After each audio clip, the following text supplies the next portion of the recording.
बहुत पुरानी बात है। लुमेना नाम की परियों की दुनिया बस चुकी थी। यहाँ की सबसे कीमती चीज थी क्रोमो ब्लूम, एक खास फूल जिसका अर्क हर 7 साल बाद पककर इंटरनल ग्लो बनता था। इंटरनल ग्लो का काम हर टूटी फूटी चीज को जोड़ना था। हमारी कहानी का हीरो एक जवान और हुनरमंद फेरी बॉय था जिसका नाम आर्यन था। आर्यन को काम करने का बहुत शौक था, लेकिन उसमें सिर्फ एक कमी थी, सब्र। वो हर काम फौरन ख़त्म करना चाहता था।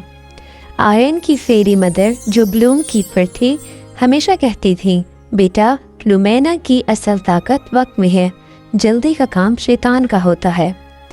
आर्यन की जिद थी कि वो क्वीन औरा के लिए समार गद्दी पर पॉलिश करे, मगर गद्दी पर पॉलिश करने के लिए एटर्नल ग्लो की ज़रूरत थी और नए क्रोनो ब्लूम को पकने में पूरा 1 साल बाकी था। यही मौका देखकर लॉर्ड केल, जो रॉयल सप्लाई चेन का इंचार्ज था, आर्यन के पास आया। लॉर्ड केल लालच से भरा हुआ था। आर्यन, केल ने कहा, क्वीन ने समार गद्दी की पॉलिश अगले हफ्ते मांगी है। अगर तुम अगले साल का इंतज़ार करोगे तो कोई और ये काम ले लेगा। तुम अपने हुनर को जल्दी दिखाओ। लेकिन लॉर्ड केल, आर्यन ने कहा, 1 साल पहले से इस फूल का अर्क सिर्फ हल्का पीला पानी होता है।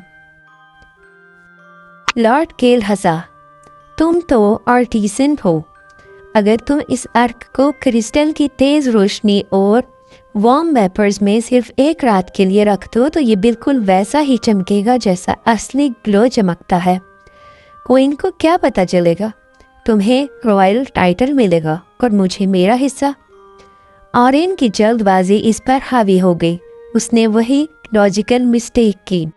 उसने एक छोटी सी क्रिस्टल चैम्बर में क्रोनो ब्लूम को रखा, तेज रोशनी डाली, वार्म वेपर्स दिए। अगली सुबह अर्क बिल्कुल चमकदार, ब्यूटीफुल सीन की तरह दिख रहा था। आर्यन ने वो बोतल लॉर्ड केल को दी और उसे रॉयल आर्टिसन का दर्जा मिल गया। 2 महीने बाद लुमेना में एक अजीब सा हादसा हुआ।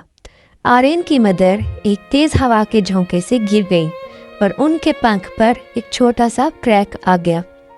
आर्यन घबराहट में समार गद्दी से थोड़ा सा वो एटर्नल ग्लो उतार कर लाया और अपनी मदर के पंख पर लगाया। वो एक इमोशनल सीन था। सबकी उम्मीद थी कि पंख ठीक हो जाएगा, लेकिन कुछ नहीं हुआ। पंख ठीक नहीं हुआ, उल्टा वो चमकदार अर्क मदर की पंख पर फैल गया।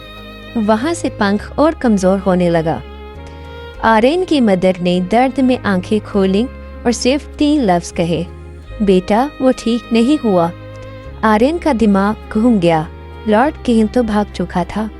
आर्यन को समझ नहीं आया कि अर्क का वजन और चमक तो पूरी थी, फिर वो ठीक करने में फेल क्यों हो गया है। वो क्रिस्टल चैम्बर के पास गया जहाँ उसने ये अर्क बनाया था। उसने जली हुई पत्तियों को देखा, फिर उसकी नज़र चैम्बर के नीचे बने हुए छोटे से मिट्टी के बर्तन पर पड़ी। ये वो बर्तन था जिसमें आर्यन की मदर रोज सुबह टीयर्स ऑफ टाइम, वक्त के कतरे डालती थी, जो लुमेना के सबसे बड़े पुराने क्लॉक टावर से आते थे। उसकी मदर कहती थी, ये सिर्फ वक्त के आंसू हैं, इनका कोई काम नहीं। आर्यन ने इस बर्तन को उठाया, वो बिल्कुल खाली था। यही वो रिडल थी जिसका जवाब आर्यन को सब्र से मिला। क्रोनो ब्लूम को एटर्नल ग्लो बनने के लिए तेज रोशनी या गर्मी नहीं चाहिए थी, उसे सिर्फ वक्त चाहिए था। वो टीयर्स ऑफ टाइम, वक्त के कतरे जो मैं रोज इस बर्तन में डालता था, वही एटर्नल ग्लो का असल जरिया थे, जो धीरे धीरे रोज पूरे 1 साल तक फूल को ठीक करने की शक्ति देते थे। मैंने जल्दबाजी में अर्क को चमक तो दे दी, लेकिन उसकी असल ताकत जो धीमे और पूरे वक्त में छुपी थी, वो मैंने हटा दी। आर्यन की मदर का ये बताना था कि उसकी जल्दबाजी की वजह से उसने सबसे ज़रूरी इंग्रेडिएंट सब्र को निकाल दिया था। वो बर्तन खाली था क्योंकि उसने उसे सिर्फ एक दिन में खाली कर दिया, जबकि उस बर्तन को 365 बार भरने की ज़रूरत थी। आर्यन समझ गया। उसने सब्र से नए क्रोनोब्लूम को पूरे 1 साल तक बड़ा किया।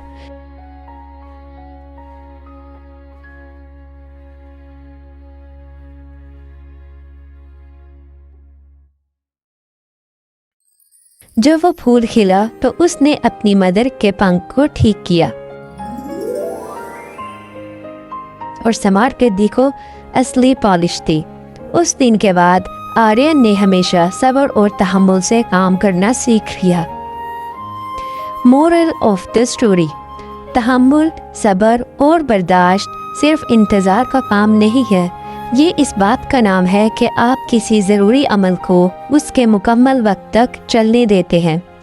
कामयाबी की वो चीज़ जो जल्दबाजी से हासिल हो जाती है वो हमेशा सिर्फ दिखने वाली होती है, मगर वो कामयाबी जो सब्र और तहम्मुल से मिलती है वो असल में ठीक करने वाली होती है।